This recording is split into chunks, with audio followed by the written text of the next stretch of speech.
샬롬. 사무엘하 14장 1절로 24절 말씀으로 9월 2일 좋은 아침 시작합니다.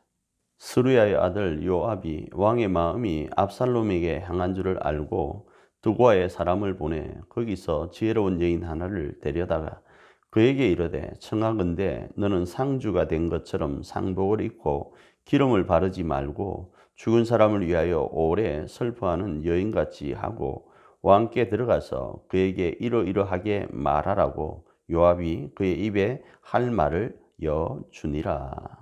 오늘 우리가 살펴볼 말씀은 사무엘하 14장 1절로 24절의 내용인데, 요압이 다윗의 마음이 압살롬에게 있음을 발견하게 되고 그 일로 인해서 드고아에 있는 지혜로운 한 여인을 불러서 다윗 왕에게 나아가 어떤 이야기를 할지를 말을 하는데, 그 내용은 이러합니다. 왕에게 아뢰기를, 자신에게는 두 아들이 있었는데 한 아들을 어떤 이유 때문에 죽이게 되었고, 이 살아있는 아들조차도 동네 사람들과 친척들이 죽이려고 한다는 겁니다.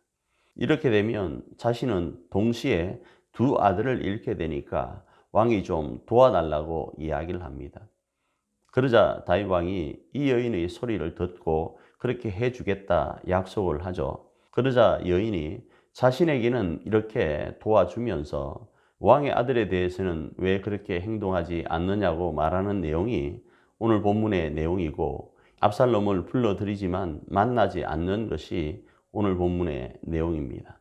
이 말씀을 오늘 우리의 삶에 어떻게 적용할 수 있을까요? 분명히 다윗은 2년이라는 시간이 있었고, 또 압살롬이 외가인 거슬로 간 3년이라는 시간이 있었습니다. 그 속에서 다윗은 압살롬을 많이 생각하고 사랑했던 것 같습니다. 그런데 우리가 아는 것처럼 결과적으로 압살롬이 반역을 일으키게 되는데, 그 이유가, 그러니까 그 원인이 오늘 본문에 있지 않나라는 생각을 하게 됩니다. 홀로 자신의 누이 다말과 2년이라는 기간 동안 상처를 부여잡고 아파했던 압살롬, 그리고 3년 동안 외가에 가서 홀로 지냈던 그 압살롬, 그리고 다시 돌아왔음에도 불구하고 외롭게 거하게 되는 압살롬. 그런데 이런 압살롬을 아버지인 다윗은 사랑하고 있었음에도 불구하고 결과적으로 나중에 반역이라는 일이 일어난 이유가 바로 이 본문에 있지 않냐라고 생각한다라는 겁니다.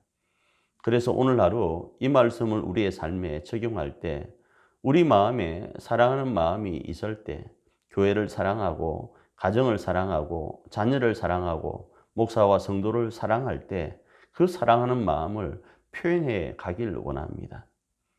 그렇지 않으면 우리의 의도와는 다른 일들이 벌어질 수 있음을 기억하고, 우리가 가정과 교회 앞에서 왕같이 어떤 사역을 행하여 나아갈 때 우리의 그 사랑하는 마음을 교우들과 가족들에게 보이며 나아가는 하루이길 원합니다. 그리고 그 속에서 다시 한번 아름다운 협력 속에서 하나님의 나라가 건설되는 그런 하루가 되기를 축복합니다.